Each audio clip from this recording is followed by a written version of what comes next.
Hi, my name is Charlie. Today I'd like to tell you about a paranormal occurrence that happened to me and a friend. This happened last night while my friend and I were sitting in our hostel room, bored. So we both figured, why not go out at night?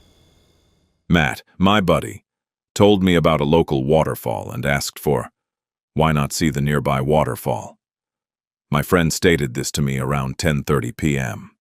I asked him, which waterfall? He replied, oh, there's one nearby. People claim it's beautiful to see, but it's closed at night, so we need to be cautious. Always the rebel, I replied. Yeah, sure. Let us do that. My friend Matt had a Duke bike, so we took it and left the hostel to spend some time over there at night. We reached a narrow trail that led to the waterfall. We came upon a roadblock and managed to get inside. Finally, after carefully overcoming the barricade, we arrived at the waterfall. That fall was stunning to look at, and the moonlight created a gorgeous white shine across the place.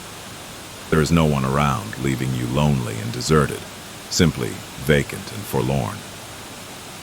After witnessing that waterfall, I wondered why I hadn't known about it earlier. We parked the bike and rested on these rocks while my friend smoked a cigarette and I played music in my phone. Floyd was playing in the background on my phone, and there was silence all around.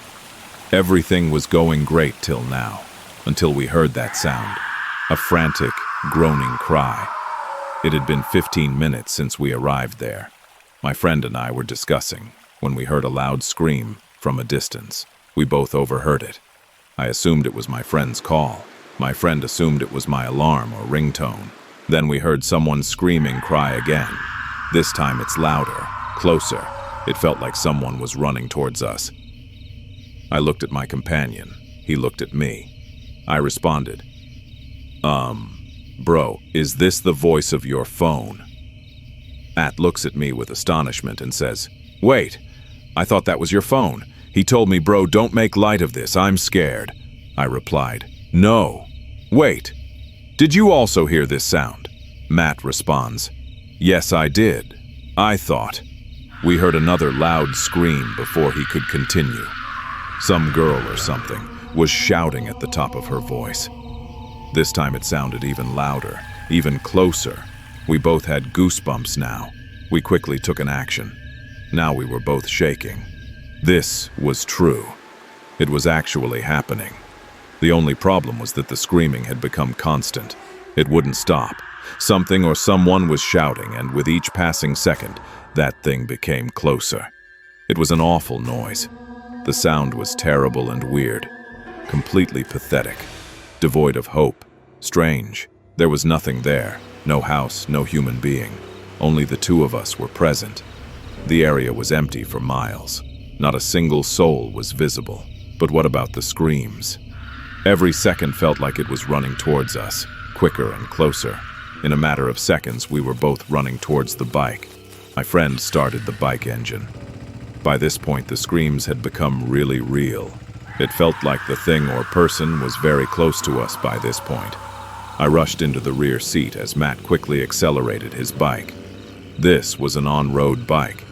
We had to cross a road filled with debris and gravel to get to the main road. We didn't care. Matt accelerated his bike, and we were traveling at 50 kilometers per hour in 3 seconds straight. We were ready to lose our equilibrium and tumble, but the shouting appeared to be just seconds away. We could not stop. I said, come on, man. He says, shit, man. The screaming is getting closer. I said, bro, I'm serious. We need to get out of here somehow. Just drive. Just drive. Do not look to your left. Simply don't look. Now, just seconds away, he looked towards my left and saw it. A figure is something or someone, but there's no human. That thing is not human. The moon had shone its beautiful light on the monster, which was totally dressed in bright, shining white attire. It was still screaming and running directly at us. Directly towards us. No kidding, it's running at us. I was shaking and anxiously implored my friend, do not look to your left, just drive away. We had just reached the main road when Matt accelerated the bike. I didn't even glance back to see where the entity was now. By the time we arrived at our room, we were both genuinely shivering, practically in tears. That night, neither of us slept. The following morning, we went to college. One of our buddies was a local resident. We were telling him the entire tale of what happened yesterday, and he was staring at us with this strange expression. A terrifying expression. Definitely a terrifying face. When we ended our story, he softly inquired, "Wait, which waterfall was that?" Matt said. "There is a waterfall approximately 4 kilometers from our hostel. We are discussing about it. Do you know about that place?" Then he uttered something that made us tremble and lose our breath. He went on, "Bro, that is the infamous waterfall." Now scared, I inquired, "What do you mean?"